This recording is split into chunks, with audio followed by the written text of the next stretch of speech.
வணக்கம். மாலை முரசு செய்திகளை விரிவாக பார்ப்பதற்கு முன் தலைப்புச் செய்திகள்.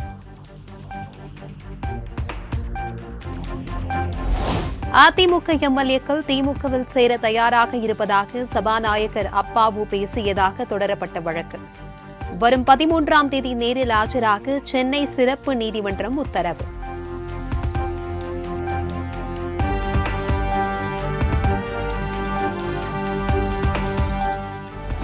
சமயபுரம் மாரியம்மன் கோவிலில் தங்கம் அளவீடு செய்யும் பணி துவங்கியது.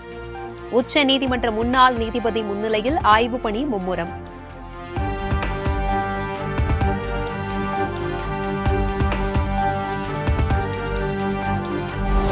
திருச்செந்தூர் நகராட்சி அலுவலகத்தை முற்றுகையிட்ட போராட்டக்காரர்களுக்கும் போலீசாருக்கும் இடையே தள்ளுமுள்ளு. நகராட்சி தோப்பூர் பகுதியில் அமைந்துள்ள பாதாள சாக்கடை சுத்திகரிப்பு நிலையத்தை அகற்றக் கோரி முழக்கம்.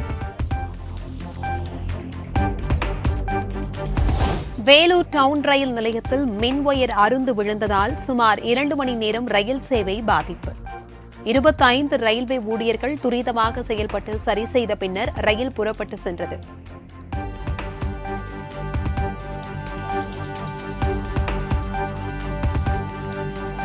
பொள்ளாச்சியில் பேருந்து இருக்கைக்காக பஸ்ஸை மறித்த இளம்பெண் போராட்டம். 2 பெண்களுக்குள் நடந்த வாய் தகராறால் திணறிய பேருந்து பணியாளர்கள்.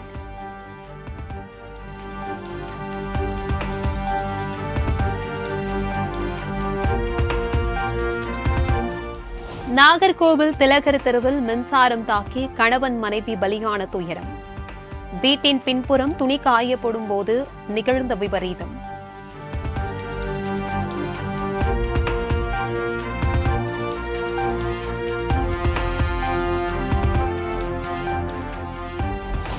மகளிர் சுய உதவி குழுக்களுக்கு இந்த ஆண்டு ரூபாய் 35,000 கோடி கடன் இணைப்பு திட்டம் வழங்க இலக்கு.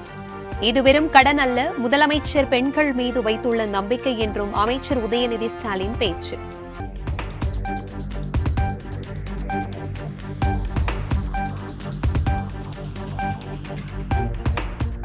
அரசு பள்ளிகளில் படித்த 100க்கும் அதிகமான மாணவர்கள் இன்றைக்கு ஐஐடி, என்ஐடி, ஐஐஎம், இந்தியாவிலேயே உயர்கல்வியில் தமிழ்நாடு தான் இன்றைக்கு முக்கியமான இடத்துல இருக்கு. உயர்கல்வி சேர்க்கின்ற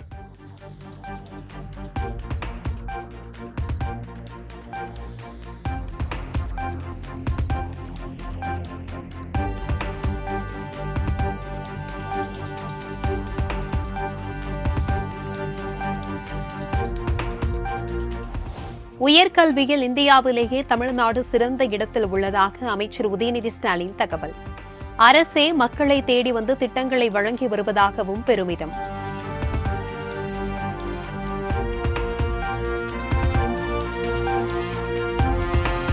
ஒகேனக்கல் அருவியில் குளிப்பதற்கு மாவட்ட நிர்வாகம் அனுமதி.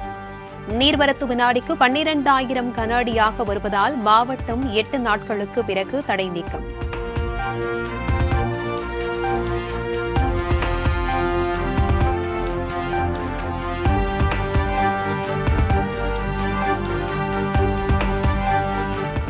தமிழகம் புதுச்சேரியில் வரும் 15ஆம் தேதி வரை இடி மின்னலுடன் மிதமான மழைக்கு வாய்ப்பு. சென்னையிலும் மிதமான மழைக்கு வாய்ப்புள்ளதாக வானிலை ஆய்வு மையம் தகவல்.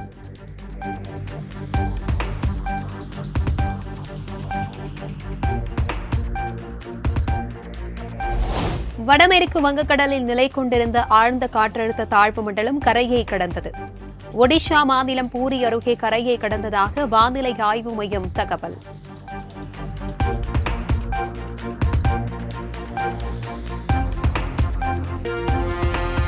தமிழ்நாட்டில் குரங்கம்மையால் எந்த பாதிப்பும் இதுவரை ஏற்படவில்லை என அமைச்சர் மா சுப்பிரமணியன் விளக்கம்.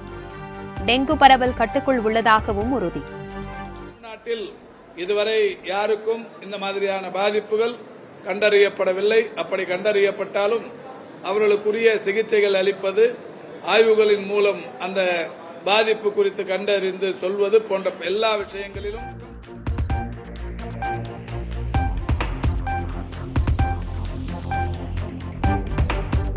வெளியுறவுத்துறை அமைச்சருக்கு முதலமைச்சர் மு க ஸ்டாலின் கடிதம். இலங்கை கட்டுப்பாட்டில் உள்ள தமிழக மீனவர்களையும் அவர்களது படகுகளையும் மீட்க நடவடிக்கை எடுக்க வலியுறுத்தல்.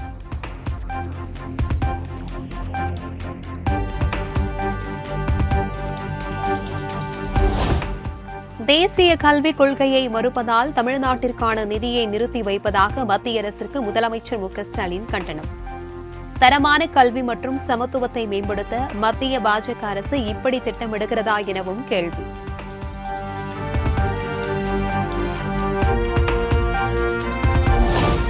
சிகாகோவில் பல்வேறு தமிழ் சங்க நிர்வாகிகளுடன் முதலமைச்சர் மு.க.ஸ்டாலின் சந்திப்பு. முதலீடுகளை ஈர்க்க அமெரிக்கா சென்றுள்ள நிலையில் முதலமைச்சரை சந்தித்து வாழ்த்து.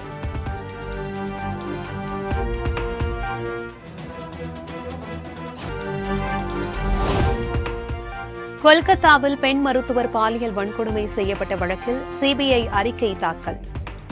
வழக்கின் தற்பொழுதைய நிலையறிக்கையை உச்சநீதிமன்றத்தில் தாக்கல் செய்தது சிபிஐ.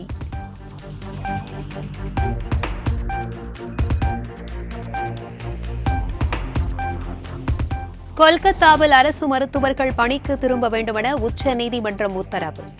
பணிக்கு திரும்பவில்லை என்றால் அரசு சார்பில் துறை சார்ந்த நடவடிக்கைகள் தடுக்க முடியாது என்றும் திட்டவட்டம்.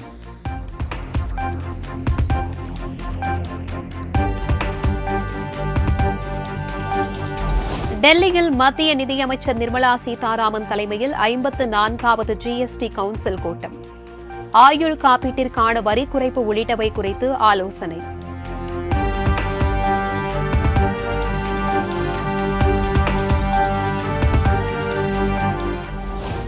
மனைவி ஆர்த்தி உடனான திருமண வாழ்விலிருந்து விலகுவதாக நடிகர் ஜெயம் ரவி அறிவிப்பு.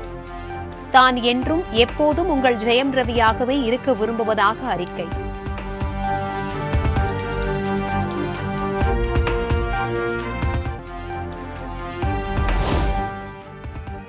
தமிழகத்தில் அதிகாரிகளுக்கு லஞ்சம் அளித்து குட்கா பொருட்கள் விற்கப்பட்டது தொடர்பாக சிபிஐ வழக்கு. முன்னாள் அமைச்சர்கள் சி. விஜயபாஸ்கர், பி.வி. ரமணா உள்ளிட்ட 25 பேர் நேரில் ஆஜரான நிலையில் வழக்கு வரும் 23ஆம் தேதிக்கு ஒத்திவைப்பு.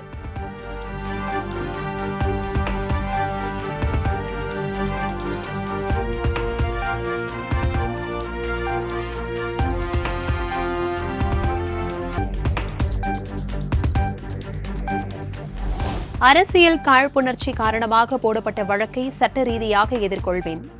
சென்னை சிறப்பு நீதிமன்றத்தில் ஆஜரான முன்னாள் அமைச்சர் சி. விஜயபாஸ்கர் பேட்டி. அரசியல் ரீதியாக அரசியல் காழ்ப்புணர்ச்சியோடு ஜோடிக்கப்பட்ட புனையப்பட்ட தவறான வழக்கு. இதை நாங்கள் நீதியை பெரிதும் நம்புகின்றோம், மதிக்கின்றோம். சட்ட ரீதியாக நீதிமன்றத்தில் வாதிட்டு நிரபராதி என்பதை நிச்சயமாக நிரூபிப்போம்.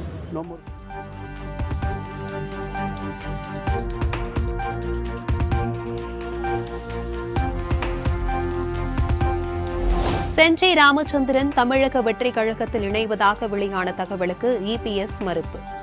அதிமுகவை சேர்ந்தவர்கள் வேறு கட்சிக்கு செல்வார்கள் என்பது வதந்தி எனவும் விளக்கம். மாதிரி பொருளை கிளப்பிடுறாங்க. அனைத்து இந்திய அண்ணா திராவிட முன்னேற்றம் என்பது ஒரு கடல்.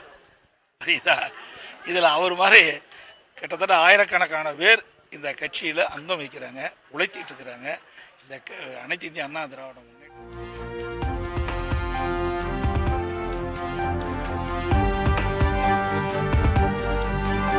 780 கோடி ரூபாய் வாடகை பாக்கியை செலுத்தாத சென்னை கிண்டி ரேஸ் கிளப்பிற்கு சீல் வைப்பு. உயர்நீதிமன்ற உத்தரவை அடுத்து குத்தகை உரிமத்தை ரத்து செய்தும் தமிழ்நாடு அரசு நடவடிக்கை.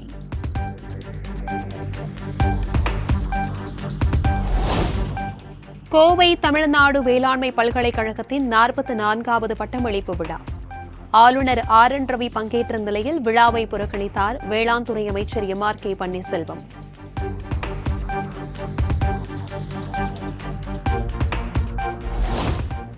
எடப்பாடி பழனிசாமி உள்ளிட்ட யாரையும் தாங்கள் இழக்க விரும்பவில்லை என ஓபிஎஸ் ஆதரவாளர் வைத்திலிங்கம் விளக்கம். டிசம்பரில் அனைவரும் ஒன்றிணைவார்கள் எனவும் பேட்டி.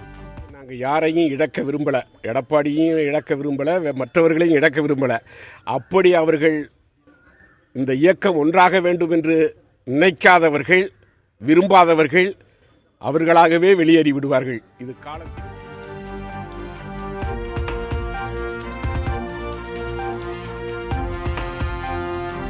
காஞ்சிபுரம் மாவட்டம் உத்திரமேரூர் அருகே ராணுவ ஹெலிகாப்டர் அவசரமாக தரையிறக்கம். சென்னையிலிருந்து பயிற்சிக்கு சென்ற ஹெலிகாப்டர் தொழில்நுட்ப கோளாறு காரணமாக தரையிறக்கப்பட்டது.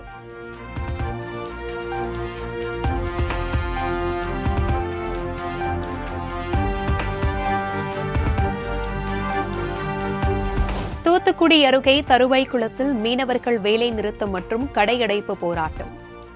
இலங்கை கடற்படையால் கைது செய்யப்பட்ட 22 மீனவர்கள் மற்றும் விசைப்படகுகளை மீட்டுத் தர வலியுறுத்தல்.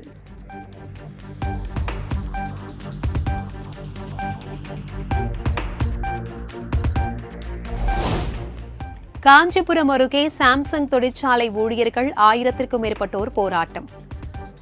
ஊதிய உயர்வு உள்ளிட்ட கோரிக்கைகளை நிறைவேற்ற வலியுறுத்தல்.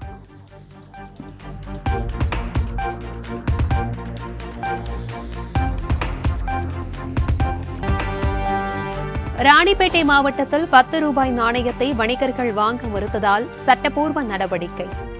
மாவட்ட ஆட்சியர் சந்திரகலா எச்சரிக்கை.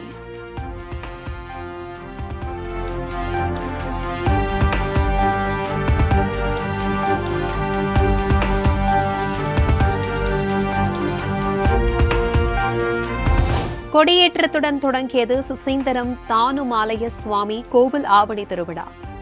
ஆயிரக்கணக்கான பக்தர்கள் பங்கேற்று சுவாமி தரிசனம்.